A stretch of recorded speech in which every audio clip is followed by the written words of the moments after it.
फक्त 2 डाळी वापरून बनवलेले हे सांडगे आहेत. तर अगदी साधी सोपी पद्धत आहे व कोणत्याही जास्त डाळी घ्यायच्या गरज नाही. पण तेवढेच चवीला चविष्ट व खमंग असे लागणारे हे सांडगेची रेसिपी मी तुमच्याबरोबर शेअर करणार आहे. तर चला तर व्हिडिओला सुरुवात करू. तर इथे मूग डाळ आणि मटकीची डाळ या 2च डाळी वापरून मी सांडगे करून दाखवणार आहे. तर त्या उन्हामध्ये तापण्यासाठी ठेवलेल्या होत्या.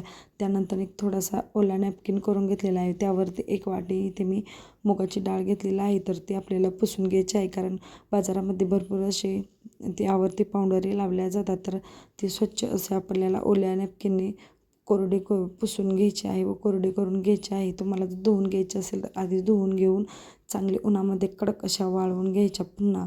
त्यानंतर मटकीची डाळी सेम प्रोसेसने मी इथे पुसून घेतलेल्या आहे. तर डाळी या छान अशा पुसून घेतल्या की थोड्याशा उन्हामध्ये वाटल्यास पूर्ण मांडू शकता किंवा नाही मांडल्या तरीही चालतील. मिक्सरच्या भांड्यामध्ये घेऊन चांगल्या बारीक अशा करून घ्यायच्या. खूप जास्तही बारीक करायचं नाही व खूप मोठे ठेवायचे नाही, तर मध्यम साईजमध्ये ठेवायचं. इथे भरपूर असा 2 गड्डे लसूण घेतलेला आहे. त्यामध्ये थोडीशी हळद व इथे लाल मिरची आहे तर ती बारीक करून घेतलेली होती व त्यामध्ये मीठ आहे. त्यामुळे मीठ टाकताना थोडंसं बेतानेच टाकायचं. तुमच्या आवडीनुसार इथं तिखट कमी जास्त करू शकता. आपल्याला याची एक पेस्ट तयार करायची आहे. त्यामध्ये अर्धा चमचा ओवा घातलेला आहे व 1 चमचा जिरे घातलेले आहे व थोडंसं हिंग हे घालून चांगलं बारीक असं करून घ्यायचं.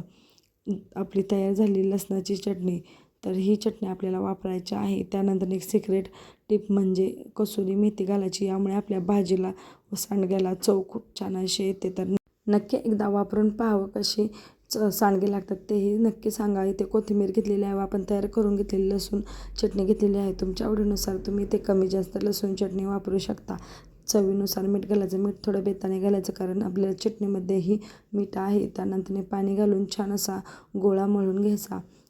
खूप जास्तही मोठं मिश्रण आपल्याला ठेवायचं नाही व खूप बारीकही करायचं नाही. मध्यम साईजमध्ये करायचं, म्हणजे गोळाही तयार झाला पाहिजे. तर जसं लागेल तसं हळूहळू यामध्ये पाणी घालून मिक्स करून ठेवायचं. थोडंसं पातळ केला तरी चालेल, कारण डाळीत ते पाणी शोषून घेऊन आपण सांडगे करण्यासाठी एक 5 ते 10 मिनटं त्याला रेस्ट करण्यासाठी ठेवणार आहे. त्यामुळे त्यातील सर्व पाणी शोषून घेतलं जातं. जर गरज पडली तर पुन्हा सांडगे करताना अशा पद्धतीने पाण्याचा हात घेऊन सांडगे करायचे, कारण डाळी भरपूर अशा पाणी घेतात.